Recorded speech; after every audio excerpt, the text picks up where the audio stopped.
एक दंपति दिवाली की खरीदारी करने को हड़बड़ी में था। पति ने पत्नी से कहा, जल्दी करो, मेरे पास टाइम नहीं है। इतना कहकर वो रूम से बाहर निकल गया। तभी बाहर लॉन में बैठी माँ पर नजर पड़ी। कुछ सोचते हुए वापस रूम में आया। शालू, तुमने माँ से भी पूछा कि उनको दिवाली पर क्या चाहिए? शालिनी बोली, नहीं पूछा। अब उनको इस उम्र में क्या चाहिए होगा यार? 2 वक्त की रोटी और 2 जोड़ी कपड़े, इसमें पूछने वाली क्या बात है? वो बात नहीं है शालू, माँ पहली बार दिवाली पर हमारे घर में रुकी हुई है, वरना तो हर बार गांव में ही रहती है, तो औपचारिकता के लिए ही पूछ लेती। अरे इतना ही माँ पर प्यार उमड़ रहा है तो खुद क्यों नहीं पूछ लेते? झल्लाकर चीखी थी शालू और कंधे पर हैंडबैग लटकाते हुए तेजी से बाहर निकल गई। सूरज माँ के पास जाकर बोला, माँ हम लोग दिवाली की खरीदारी के लिए बाजार जा रहे हैं, आपको कुछ चाहिए तो? माँ बीच में ही बोल पड़ी, मुझे कुछ नहीं चाहिए बेटा। सोच लो माँ, अगर कुछ चाहिए तो बता दीजिए। सूरज के बहुत जोर देने पर माँ बोली, ठीक है तुम रुको, मैं लिख कर देती हूं। तुम्हें और बहू को बहुत खरीदारी करनी है, कहीं भूल ना जाओ।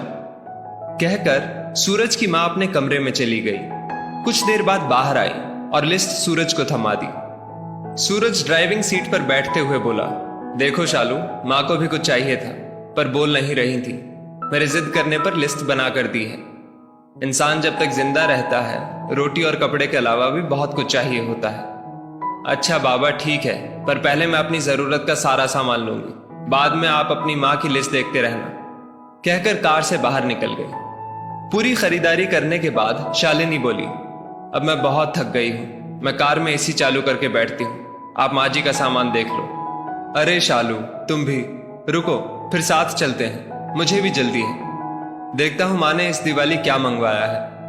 कहकर माँ की लिखी पर्ची जेब से निकालता है। बाप रे, इतनी लंबी लिस्ट, पता नहीं क्या क्या मंगवाया होगा। सूरज ने कहा, जरूर अपने गांव वाले छोटे बेटे के परिवार के लिए बहुत सारा सामान मंगवाया होगा। और बनो श्रवण कुमार। कहते हुए शालिनी गुस्से से सूरज की ओर देखने लगी। पर ये क्या? सूरज की आंखों में आंसू और लिस्ट पकड़े हुए हाथ सूखे पत्ते की तरह हिल रहा था। पूरा शरीर कांप रहा था। शालिनी बहुत घबरा गई। क्या हुआ? ऐसा क्या मांग लिया है तुम्हारी मां ने? कहकर सूरज के हाथ से पर्ची झपट ली।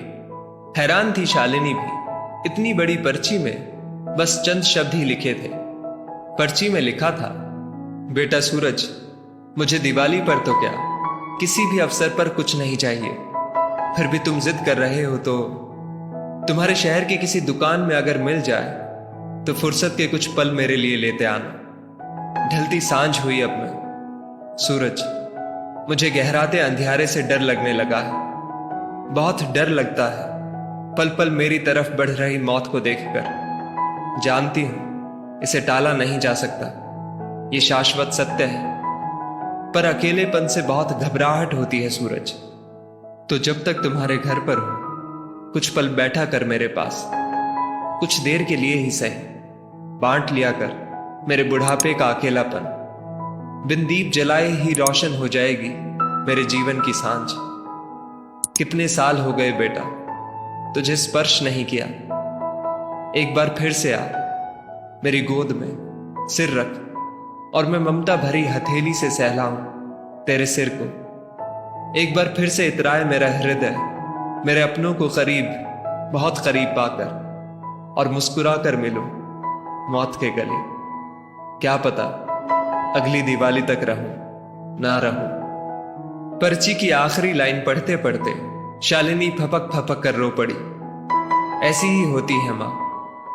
दोस्तों, अपने घर के उन विशाल हृदय वाले लोग जिनको आप बूढ़े और बुढ़िया की श्रेणी में रखते हैं, वो आपके जीवन के कल्पतरु हैं। उनका यथोचित सम्मान और देखभाल करें। यकीन मानिए, आपके भी बूढ़े होने के दिन नजदीक ही हैं। उसकी तैयारी आज से कर लें। इसमें कोई शक नहीं कि आपके अच्छे बुरे कृत्य देर सवेर आप ही के पास लौट कर आने हैं। यदि इस वीडियो ने आपका दिल छू लिया हो तो इसे लाइक शेयर अवश्य करें और ऐसी ही बेहतरीन वीडियोस के लिए हमारा पेज जरूर फॉलो करें। धन्यवाद।